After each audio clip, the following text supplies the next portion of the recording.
Broadcasting live from Apes Together Long. This is Pop Culture Reference, your one-stop reference for all things pop culture. I'm one of your hosts, Garrett Strother. And I'm your other host, Seamus Connolly. And today, we are thrilled to be back on the Planet of the Apes as we talk about the reboot legacy sequel to the Andy Serkis trilogy from about 10 years ago, Kingdom of the Planet of the Apes. But first, we do have some news to get full steam ahead with, including the tragic passing of prolific musician, producer, and champion of independent artists, Steve Albini. He was a frequent collaborator of a lot of super influential bands, including Nirvana, the Pixies, Joanna Newsom, and Cheap Trick. Passed away at the tragically young age of 61. A Chicago legend. I don't know too much about him, if I'm being honest, but since I learned about his passing, I looked in a little more to his influence, and it is like the longest list of the most famous people you've ever heard in music. So I know that his reach was very long, and it is very tragic that he passed so young. This is one of those where the podcast is educating us, because you and I would say one of our bigger blind spots mutually is the music industry, and these people who are prolific and influential in that field that we don't necessarily know a lot about, we get to learn about for this show and then kind of pass that along to our listeners, which I find very rewarding and I enjoy, and it's going to be very interesting going forward now that you and I are both more aware of Steve Albini as a figure to keep, I'm sure, as frequently happens with us, keep seeing him pop up everywhere. Oh, yeah, absolutely. I'm already kind of seeing that. I know it just kind of happened and it's more in the zeitgeist right now, but even the more deep cuts, I'm starting to recognize his name in. And speaking of deep cuts, prolific and influential, mega famous film producer of schlocky B-movies Roger Corman has passed away at the ripe old age of 98. This is a guy that has been around in Hollywood forever and has made some of the biggest names that you can possibly imagine, which we will certainly circle back to when we talk about his life and legacy in our pop culture reference. Yes, I'm excited to get into it more in the reference, but just the amount of, like, pretty much everything that we love stems from this single man's influence on the people and the industry itself. So it is incredible that he lived so long. It's incredible that he was working pretty much up until he passed. He will be missed for sure. Absolutely. And now it is unfortunately time for our very first ever Cable Town. Oh God! Oh, I'm convulsing. It's like I'm in an electric chair. I'm crying like Mr. Wiggle in the Green Mile. Just absolutely horrific. Oh boy. This is not a particularly surprising bit of news, and it's really technically three pieces of news that are one piece of news here. It's all a mess. The first of which is that Disney+, Hulu, and Max will be launching a streaming bundle at an ad-supported and ad-free tier in the coming months. Price and launch date are to be determined, but not to be outdone a week later, Peacock, Netflix, and Apple TV also announced that they will be launching their own streaming bundle at a, quote, vastly reduced price. This is following Peacock's announcement of a $2 per tier price raise, which will take effect later this summer during the Olympics. So everybody is boarding the cable train, and let me tell you, there are no royalties to go around this time. It is madness. Every time there's an update like this, we say the same thing of, like, streaming is just cable, but this is like the ultimate, like, in 2 years' time, all 6 of them are going to be on one package, and it's just going to be the exact same thing that we've had all along. I don't know if there's any stopping it, honestly, at this point. I mean, we need like outside help to destroy this monopoly that is swiftly taking over what television just is now.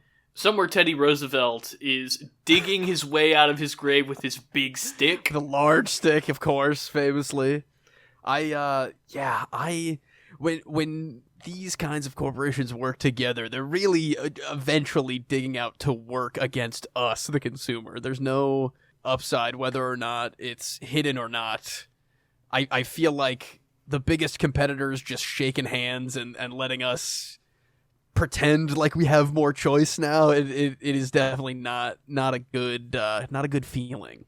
It's quite the shakeup here. That Peacock, Netflix, Apple TV Plus bundle is especially jarring, I think. And in a few months, I think we're going to have to come back and do rematch of the streaming services. I was just thinking so. I think having like two distinct allied sides. That's interesting. I think that's because I was looking at this, and Disney, Hulu, and Max, pretty much the three things I use the absolute most out of all of my streaming services. Yeah. But then there are some key jewels in Apple and Peacock, and frankly Netflix. Netflix is starting to bolster up again a little bit. I hear that new John Mulaney show is outstanding. I haven't been watching it because I don't have Netflix, but that's okay. I mean, hey, I'm sure you've been hearing a lot about Baby Reindeer, and I have indeed, and the like. Yeah. Bridgerton, I've been being tortured with lately, but I am doing it. Buddy. It didn't happen during the pandemic, but it caught up with you eventually. Oh God, I've been on the lam since I can remember from that show. You were like, it was the same night Wonder Woman 1984 came out, and I picked the lesser of two evils. Oh, or so I thought. Seamus. Anyway, bad times all around for streaming goods. But why don't we go to a little more fun, a little more excitement, Garrett? Why don't we transition and talk Kingdom of the Planet of the Apes? What a wonderful day.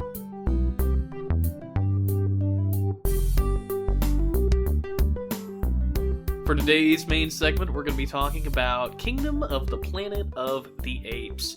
Certainly one of the most anticipated blockbusters of the year, and something that I think you and I both had a fair share of trepidation about, coming off of what I consider to be one of the strongest and certainly one of the most consistent trilogies in cinematic history. So, Seamus, what did you think of Kingdom of the Planet of the Apes? I really liked this new one, The Kingdom of the Planet of the Apes. I think that it is maybe not my favorite of this franchise. I think my recent rewatch of all the old ones really put that into perspective, but all the old ones clarifying it being the Circus trilogy and not Beneath the Planet of the Apes. Indeed. I'm sorry. As somebody who's never seen the actual original Charlton Heston Planet of the Apes films, or the infamous Marky Mark Wahlberg, even though I make so many jokes about it, I think this one stands up with... because 2 and 3 are great. I would watch this over probably the first one, over Rise again. I would definitely put it in a lineup if I was watching the other 3. I think this one goes right along with it. I enjoyed the characters.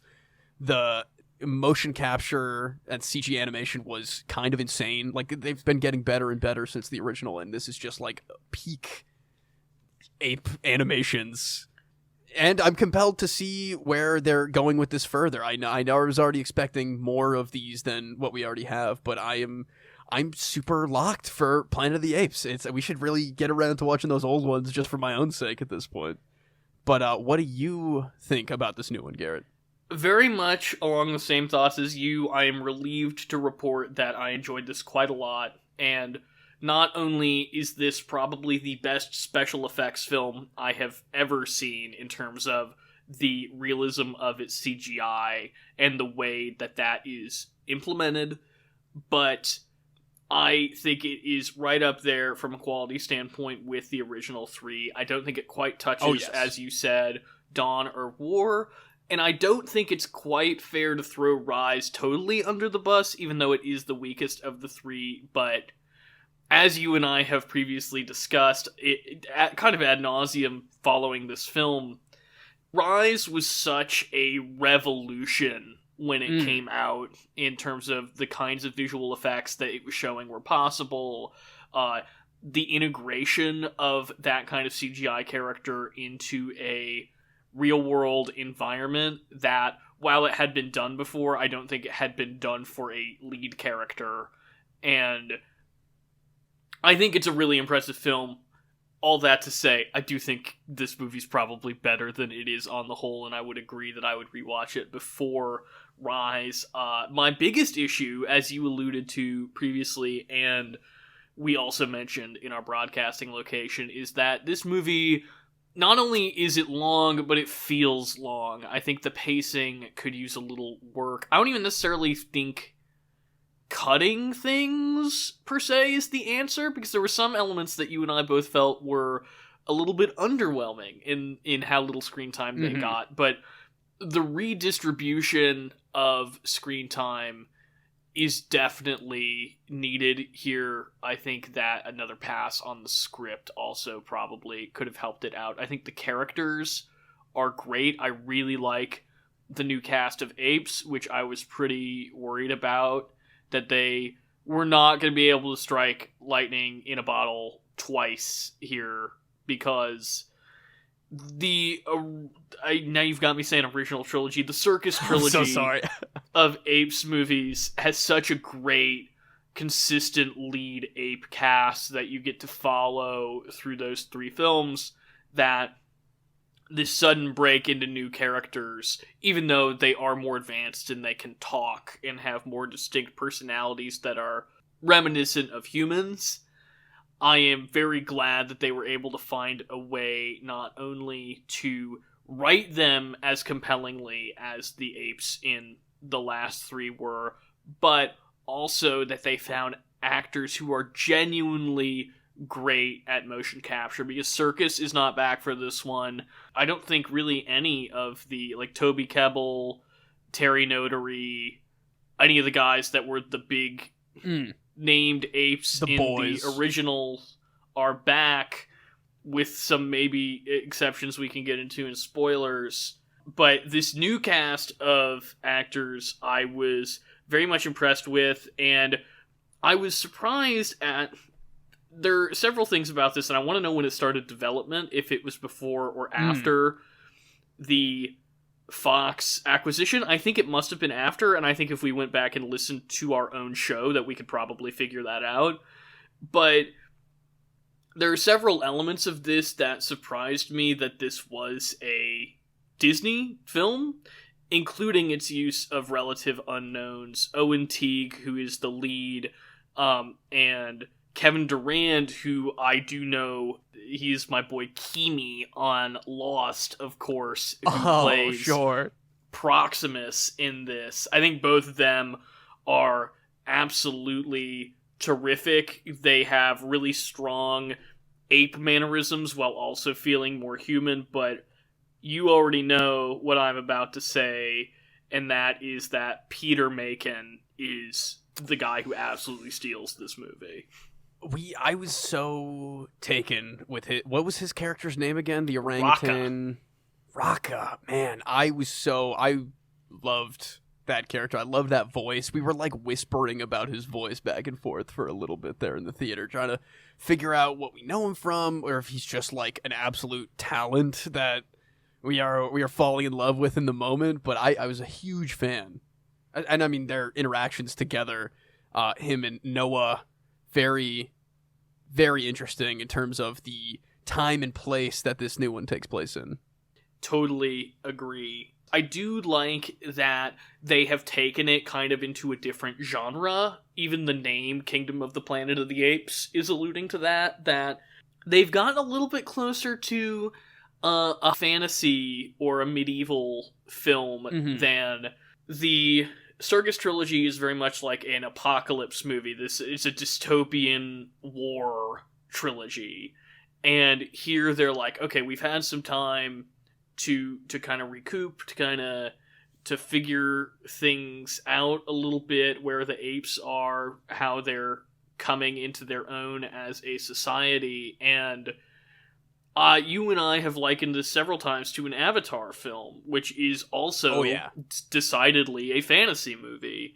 And I think that now Apes is kind of getting into the realm of other science fiction fantasy films that are very popular right now, like Avatar and Dune.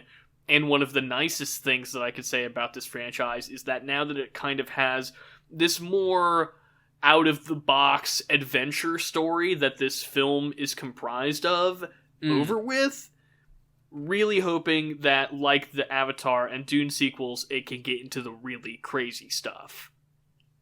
Yeah, I think there is plenty to allude to the crazy stuff getting crazier. I think that now that we're done with the Rise, Dawn, War, that's like, you know, that's its own, like you said, apocalyptic rise of a people, and now we're into just like pure ape on ape drama and their claim to the planet of the apes. The, you know, the more apes the better, and the more about their actual personalities, their relationships, the politics of this new ruling race. I think the more of that, the better. And I think that this movie is showing that it can really, really satisfy if they lean more into that angle. And now to kind of marry my 2 points, I think that while I like the genre change, the fact that it is a more kind of paint-by-numbers hero's journey is part of the reason that this movie felt slow to me, is that in the circus films, I never feel really ahead of the movie, even if I have an idea of where it's going, because, you know, it's a prequel to the Planet of the Apes. In this, there was a little bit more of we're following a pretty distinct 3-act structure here, where I kind of know where we're heading, and I'm not saying I'm ready to be there, but we are spending maybe a little bit longer luxuriating than we need to because of the rote nature of the story structure.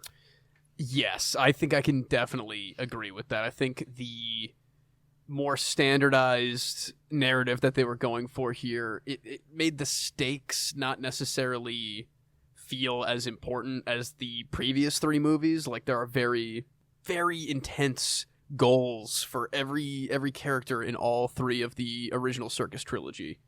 And this one felt like it was a lot of build up to something that happens really fast and doesn't necessarily advance the Planet of the Apes like the previous 3 did. At the end of every circus movie, I was like, okay, this is like a major pivot point in the society that we're seeing come to power here. But this felt way more, I don't know, I wasn't at, like, we got to the big goal, the MacGuffin, and I didn't necessarily feel like we accomplished much in the time that it took to get there.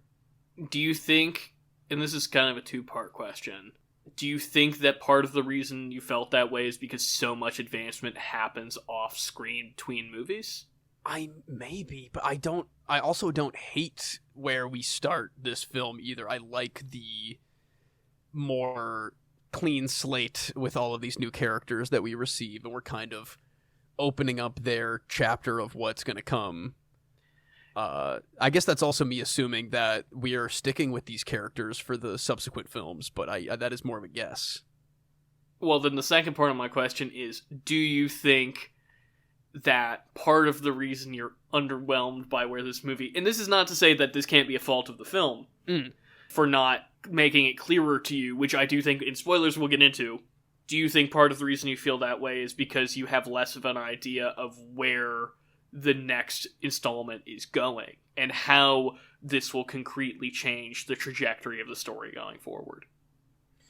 I mean, I'm sure I would maybe get a little more out of what the third act offered if I had more of an awareness of the classics and maybe where we're headed with this next couple steps or last step towards more of an original Planet of the Apes remake. But I had kind of my own idea of what they were looking for, and I was mostly right in the end when we kind of get to it. So it also wasn't necessarily a shock in the moment.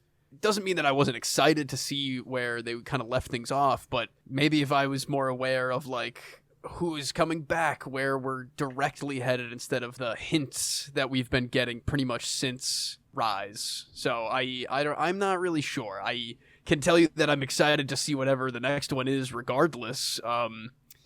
But I still feel like the time that it took to get to where this movie ended up still not necessarily not worth it, but definitely kind of stretching my patience by the time we got to the end. Yeah, I think that's a really good place to leave it, actually, pre-spoilers. Is that strong movie? Yeah, I really enjoyed it. I do think that there are some issues with the length, and then not only is the length itself an issue, but there are issues that then kind of come out from the narrative because of the length that we will now get into in spoilers. Yes, I'm sure you could tell how the way I'm speaking, just dancing around specifics, but let's call official spoilers for Kingdom of the Planet of the Apes. And the Circus Trilogy. And yes, oh my god, yeah. Was very surprised when we sat down in the theater and we were back with our fellas from War. Yeah, the boys themselves, everyone at the seemingly moments after the conclusion of War, sans one specific, beautiful, weird little guy. A bad little guy, perhaps. A bad little ape. He is nowhere to be seen, but we do get Rocket, we get Caesar's family, or his son, rather. I was going to say his one living relative. His remaining family, yeah. We get Maurice, of course, and we have our, funeral moment that leads us into the craziest time jump in a franchise like this. Generations, roughly. Yeah. People are saying about 300 to 400 years is the estimate that I've been seeing. Which I think is... that's probably accurate, and I'm sure that the filmmakers have also said, how long it's supposed to be. But I really love their commitment to being I don't know how long it's been. I think that's the apes aren't keeping track based on a Roman calendar somewhere. Yeah. They just follow the seasons and the moon and the generations. It was just a great touch because it makes Caesar, who is such a presence throughout this film in a way that I really liked and thought was a very fitting follow-up to those first three, feel like this mythic, deified figure, and that he's deserving of that. And the idea of, in the post-apocalypse, as society is rebuilding, how they would view the guy who founded their society. And it answered the biggest question that I had going into this movie, which is, can you justify to me that this movie is worth making after we had such a strong trilogy that really just wrapped up? And the answer was an astounding yes, because this prologue ties so well into the rest of the film, and I think part of the reason that we were so fond of Raka, other than the fact that he's a chill dude, is his affinity for and understanding of Caesar and his teachings.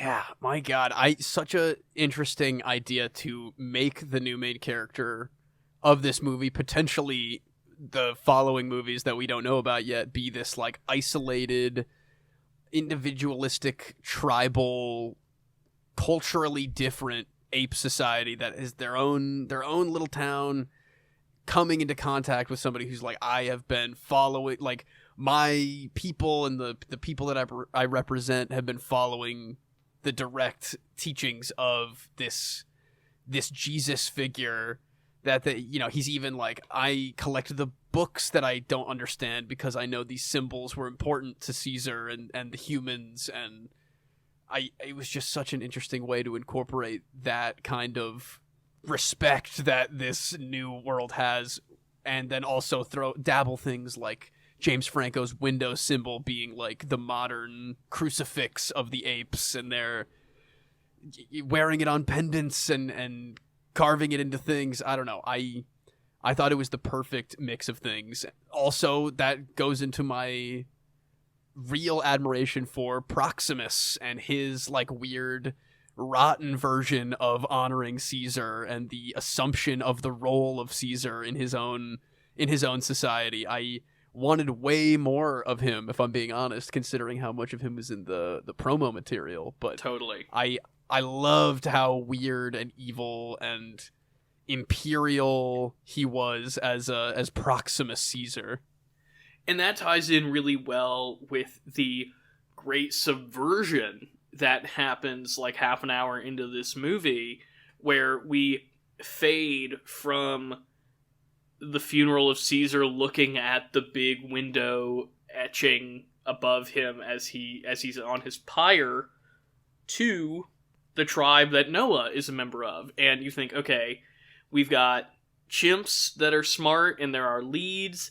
We've got a biblically named character who is clearly going to be an allegory. Right. Similar. I mean, not that Caesar is biblically named, but he's very clearly Moses in the world of the planet of the apes. And now we have Noah, who also brings a great flood, which is pretty on the nose, I'll be honest. But they don't know what they don't know what the Bible is. He's not doing that for any reason.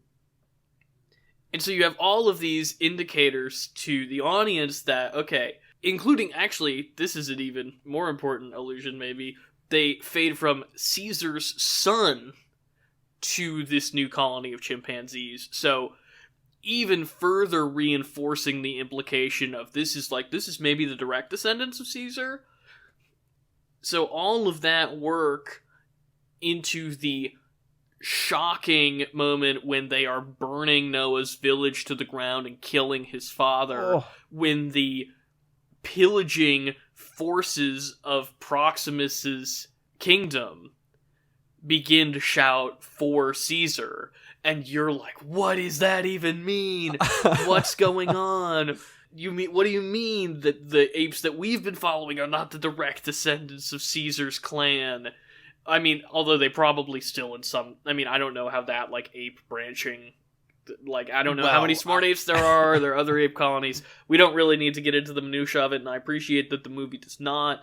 Again, yes, I like the I do ambiguity. As well. But I really love, like you were mentioning, the perversion and twisting of Caesar and his legacy by these imperialist apes. I mean... I don't know if we could come up with any allegories in the real world for something like that, but it'd be cool if we could.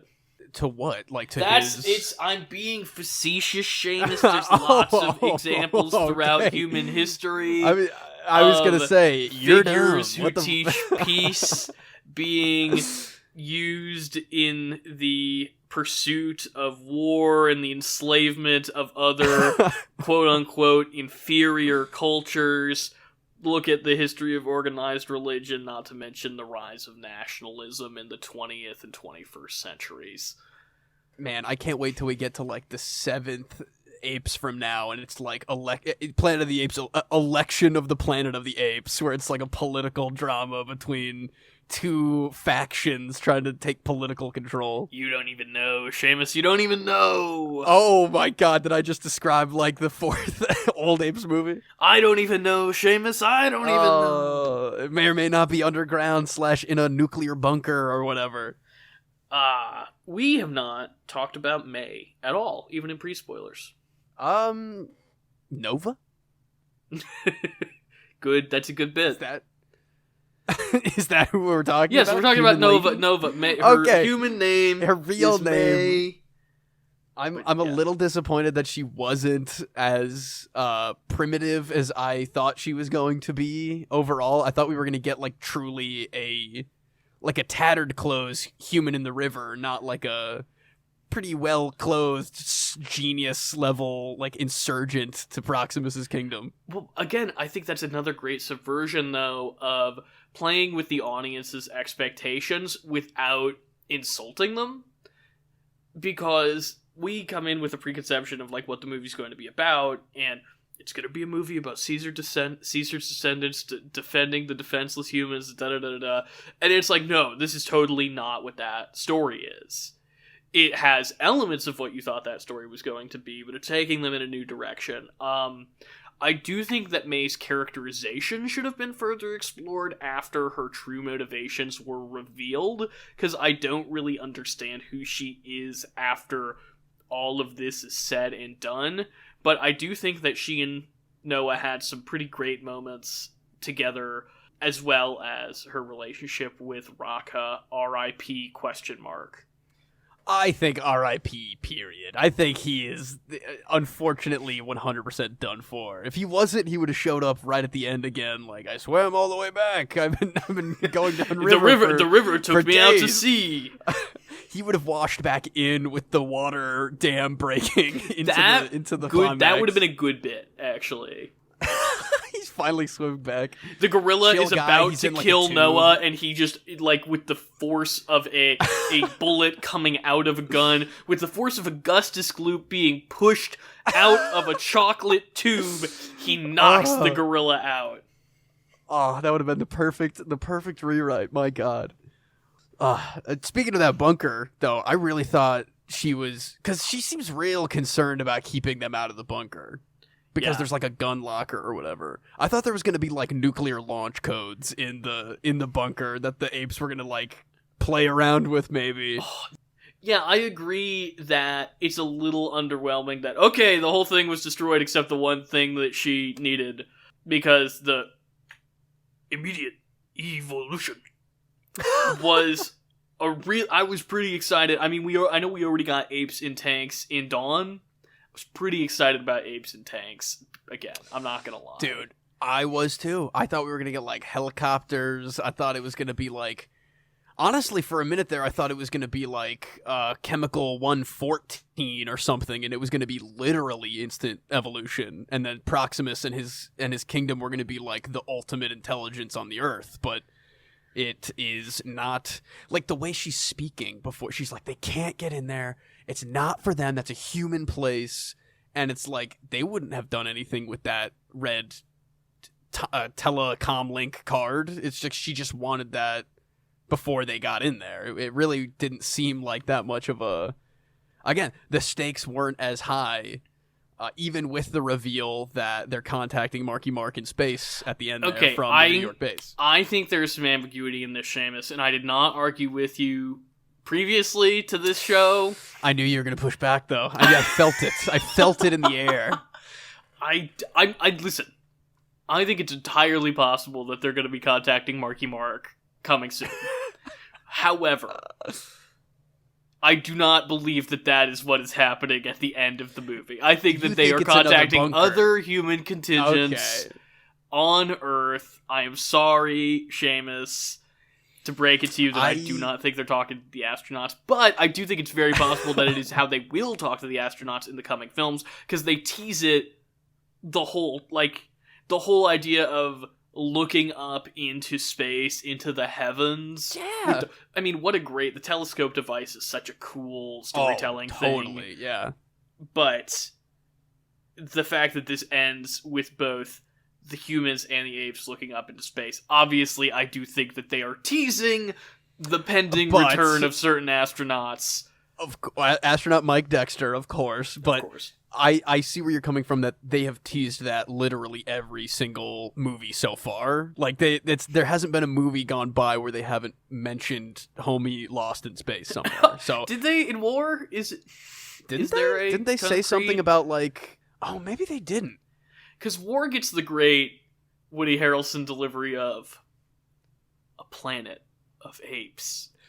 That is true. Which is like, it's incredible how hard that movie goes, that does not bring it down at all. That you're like, yes, you're correct, right? Woody Harrelson, a planet of apes.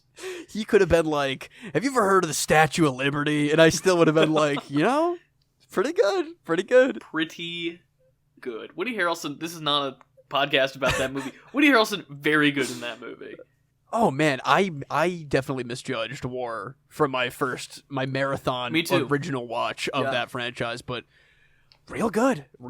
And the follow through in Kingdom of all of the, the virus mutating to take away humans and their like human traits and turning them into animals and all of the, even like you were saying, the imagery of like, okay, now we're back in a pristine human bunker full of all of these supplies that are suddenly going to be in the wrong hands, perhaps. I think there's enough through lines, plus the intro with the funeral from what is the timeline of War. Yeah. I mean, this Very functions... Great through line. Yeah, I totally agree. This functions essentially as a sequel to... Which I know it technically is, of course, but in a way that many franchise films do not. And the Apes have always been smarter than other franchises. That's just true. This functions very concretely as a direct sequel to the last movie, to War, and like you were saying, all of the thematics that they're building in War are realized in this film. And to the point that Proximus and Woody Harrelson, I would love to watch these films literally back to back and try to pick out as many similarities as I can, because there are a lot. Not to say that I think they're the same character, but this hyper-militarized leader that is trying to figure his way through a military apocalypse. I mean, yeah, absolutely. It's like a less than hinged leader of a group that's like, it's us against the world, and I'm going to use my people to their fullest extent, even if it is like entirely inhumane. It's for the greater good of Proximus. Yeah. For Caesar, you know. God, it's very well done. I love the design of their zapper sticks, their armor, the masks that they wear, his crown. It's such a personality to this kingdom. Totally. They also live in a big hole of a ship that's up on a beach that looks like King Kong, which I think is a very interesting little homage. The rusted out cargo containers, like even like Proximus's like bedroom suite with all the books and the amenities that he's collected with William H. Monkey. William H. Macy. How did you not drop that on me on the day? Did you? I've been saving not it. Hear you say that? That's amazing. Good man. Good man.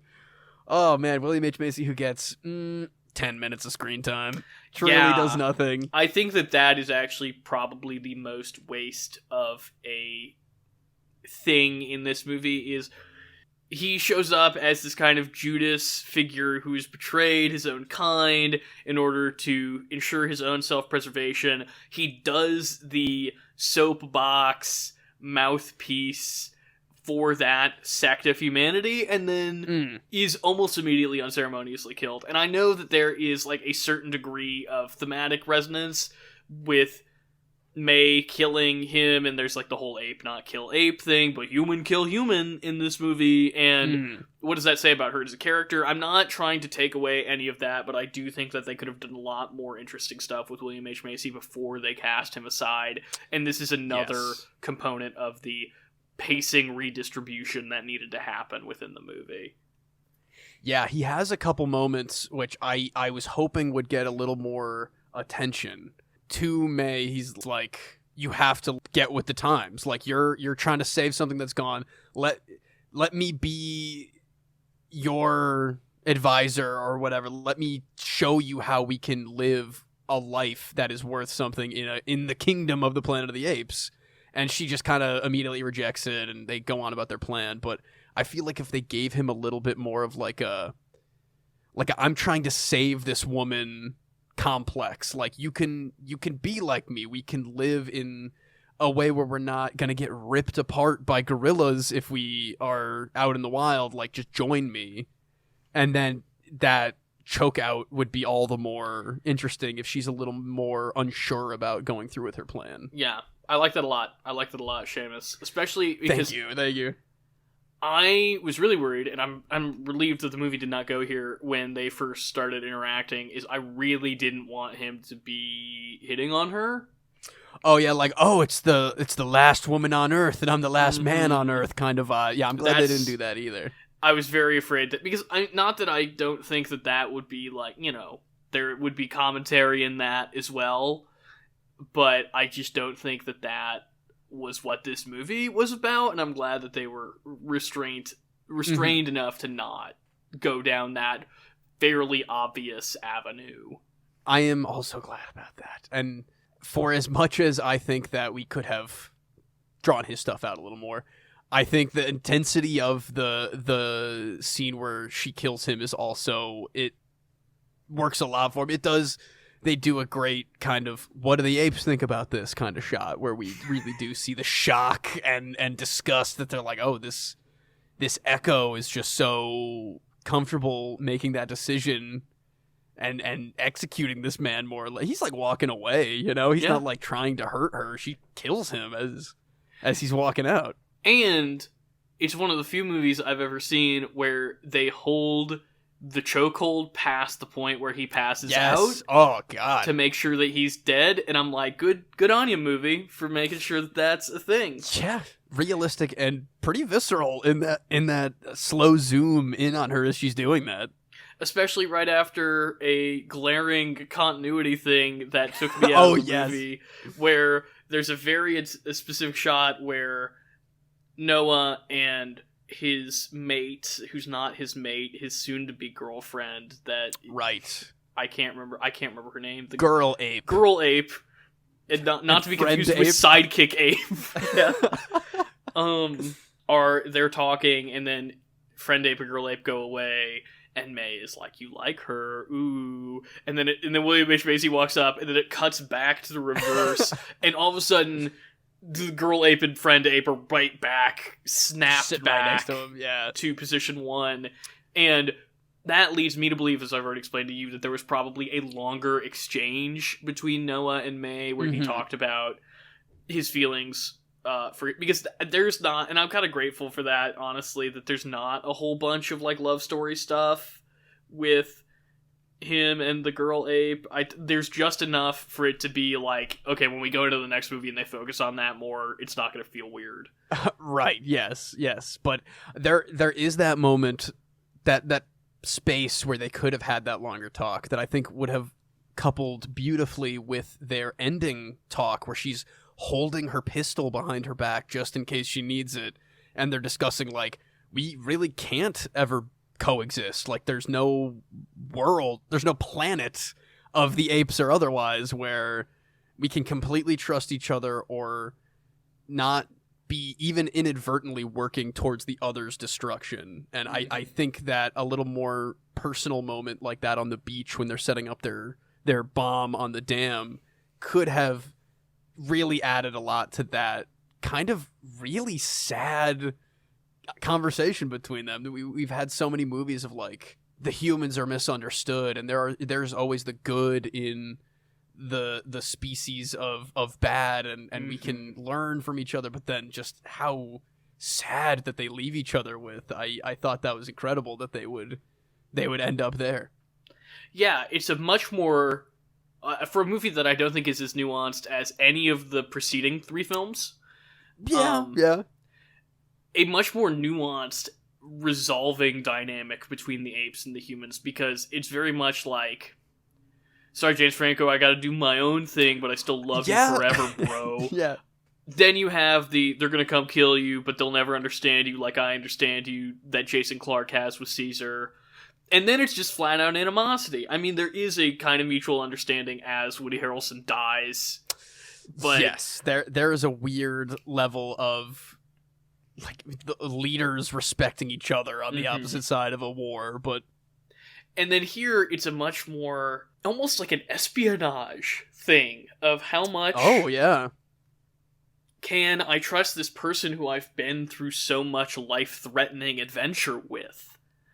And the answer is not at all once they get out of here. It's next time we see each other, we won't be leaving on such good terms. This Planet of the Apes ain't big enough for the two of us, truly. With a literally revolver behind her back, yeah. And then she goes and she takes the disc to the colony of humans led by the therapist lady from Severance, and they're off to the races. We are off to the races. I'm in. I know I was never out, but I'm extra in now. I've revitalized my love for apes. I was reserving my right to be out before this movie. That's what I'm gonna say. Honestly, yeah, I was too. I was like, we've got a perfect game going. I've got all the old ones that I've never even seen anyway that are classics. If I'm not into it, I'm not into it. But I'm doubling down on new apes. And this is the official end of our Ape Boy Spring, if I'm not mistaken. Yeah, I think this is unfortunately, if I'm being honest, because I've been having such a good time with this weird theme of monkey ape things. Well, I mean, who knows? Maybe Furiosa has a fun monkey mechanic sidekick like Speed Racer, and then we're just going to keep going. Yeah, it's just Bad Ape. They cast Bad Ape in that movie, but as a different role. You know how they say that Chewbacca should have just been in other movies as Chewbacca? There you go. Maurice should just be in other movies. Dude, I'm telling you. God. Oh, I would love that, truly. Yeah, big Monkey Boy spring has officially ended. It is time for Glenn Powell summer. That can't be right. Let me check my notes again. Every summer from now on is Glenn Powell summer, baby. But Seamus, why don't you say we move on over to our pop culture reference for the episode? Why don't I say that? Let's do it.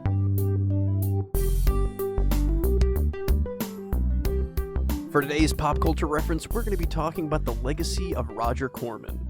Roger Corman, known by many as the Pope of pop cinema, was active in the Hollywood system as a producer, director, and actor from the early 50s all the way up until his passing last week at the age of 98.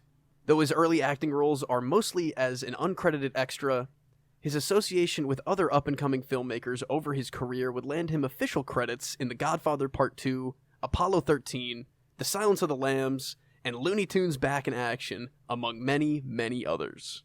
Corman's early producing and directing career with American International Pictures spawned cult classics Little Shop of Horrors, Death Race 2000, and Piranha, all of which would be remade and franchised for modern audiences.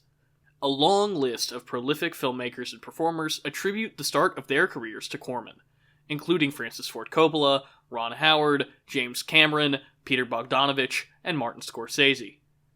Corman was also responsible for the U.S. distribution of many internationally acclaimed filmmakers like Ingmar Bergman, Akira Kurosawa, and Francois Truffaut. Corman's filmography is littered with low-budget science fiction and horror B-movies that bolster his 493 lifetime producing credits, and can be used as an example of the influence he had on the Western monster movie boom of the new Hollywood era. Along with his rapidly produced horror sci-fi films that were catered to a teen drive-in audience, Corman also worked alongside horror legends Vincent Price and Boris Karloff for a string of 8 Edgar Allan Poe adaptations, which would ultimately be known by the AIP as the Poe cycle. Before his passing, work was done on 2 upcoming projects that will serve as the definitive end to his life of film excellence, including the remake/reboot/homage to Corman's original 1960 Little Shop of Horrors. I would be remiss if I let an opportunity pass when we were discussing Corman, not to mention probably my favorite little nugget of film history that gave way to the careers of one of my favorite all-time filmmakers, which is back in the 60s, Corman had an assistant who was a little guy named Peter Bogdanovich. No kidding. And they were shooting a movie with Boris Karloff, one of the Poe cycle, I believe. They ended up, as a Corman movie was wont to do, wrapping a couple days early. So contractually, they still had Roger Corman for 2 days of production. So Corman goes to Bogdanovich and he says, Peter, I'll let you make a movie as long as you use the 2 days of Karloff that we have left, and also you have to use footage that we shot for the movie The Terror with him at some point in the movie. And so Bogdanovich does this. He makes his first feature film, which ends up being, I think, one of the strongest directorial debuts I've ever seen, a movie I have rec-centered on this podcast before, Targets, which is a eerily prescient cautionary tale about a mass shooter in California that also includes the story of an aging horror actor played by Karloff who is witnessing this whole thing in real time. So that's not really a rec center as much as it is just something I'm bringing up right now to drop in as a great little example of the way that Corman was not only an endlessly resourceful maker of cinema who also respected what came before him, but was really adept at recognizing and bolstering young talent.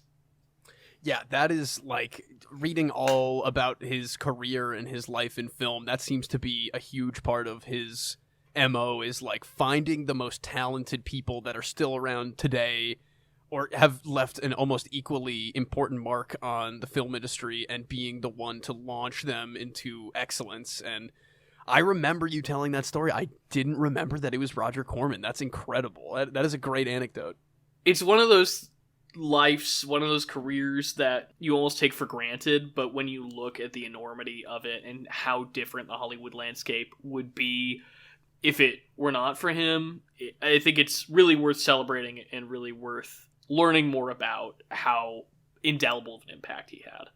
Yeah, absolutely. We would not have The Meg without his iconic work on things like Super Mega Sharknado. No, okay, it wasn't Sharknado, but his string of insane monster mashup versus another monster mashup that he littered the drive-ins with. I think we would not have a lot of really wacky, wild monster films. I mean, we wouldn't have The Meg if not only because it wasn't influenced by monster films, but because a lot of the filmmakers that are responsible for influencing the filmmakers that made The Meg would not have existed. Without totally Corman, right. There's no James Cameron. Without James Cameron, there's no Cameron. The Meg. There's no. That's a great way to put it. His reach is insane, and I would like to go dig into it. I know we're doing a lot of monster stuff lately with all the Kong and Godzilla. Let's go hit one of these old insane ones up, that just for our own curiosity. If only so we can be grateful that he led us to the greatest cinematic triumph of all time, as we have postured it in this reference segment, The Meg. / Meg 2: The Trench. That actually is, without any hint of irony, one of the greatest cinematic achievements of all time. So I don't know why you would bring that up when we're doing a bit, Seamus. Thank you, Roger Corman. But why don't we go ahead and save the rec center? Let's do it.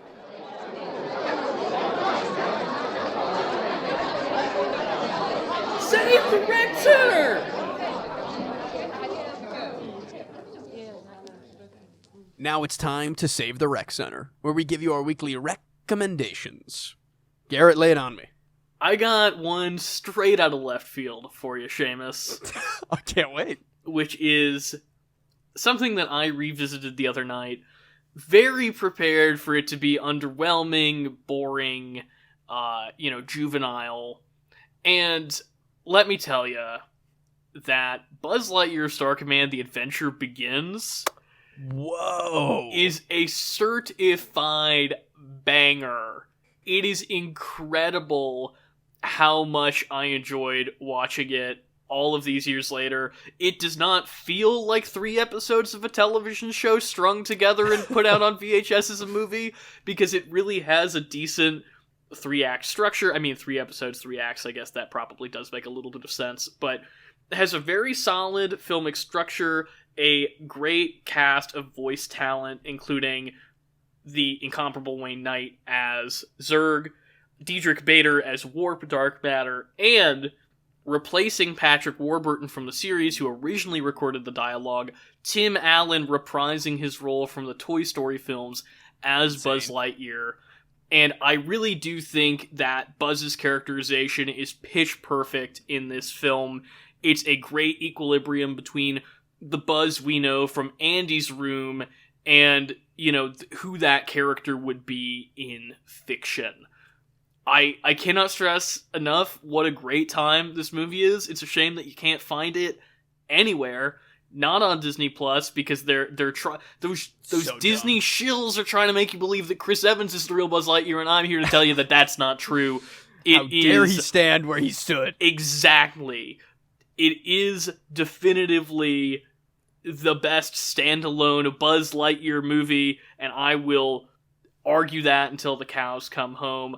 You can find it, I'm sure you could probably, find it somewhere on the depths of the internet if you were to look hard enough, but there is a DVD copy that you can still find. I see it at half-price books and Goodwill still sometimes. That is how I watched it the other day, and I'm just very glad for a movie I'd not seen in probably close to 20 years how much I enjoyed it. Well, I can go ahead and... I mean, I also haven't seen it in probably 20 years, but I had that VHS tape. You know I watched that thing all the time. I still remember it so fondly. I actually, when watching that growing up, I didn't even know that it was a TV show. I thought it was just like the coolest single random Toy Story based movie I'd ever seen. But I think I'm going to track myself down a copy of that DVD because I would love to rewatch this. I never saw the new Lightyear. I have no desire to see the new Lightyear. This was the only thing that I ever really cared about Buzz Lightyear-wise, and the fact that it's not on Disney Plus is a travesty. I would like the whole series, but I'll settle for that movie for now, because, man, I remember such great things. But, Seamus, we have a couple weeks before you end up rec-centering Ghost Runner 2, so... Oh, interesting. Interesting prediction, my friend. I saw that got put on PS Plus, and I know who you are. Oh, yes you do. There's a giant timer on my wall that's counting down. It's like time until Seamus rec-centers Ghost Runner 2. I imagined it would be more like days since Seamus threw a random PS Plus game as his rec center counter, and then it going back to 0 every other week. Well, why don't you tell me what random video game you're rec centering this week, Seamus? Ha! Joke's on you! I am rec centering an album, my friend. A victory for us all! Music. I don't want to reveal that it is from the band T-Square, famous for influencing both the original Mario soundtracks and very famous early PS1 racing games.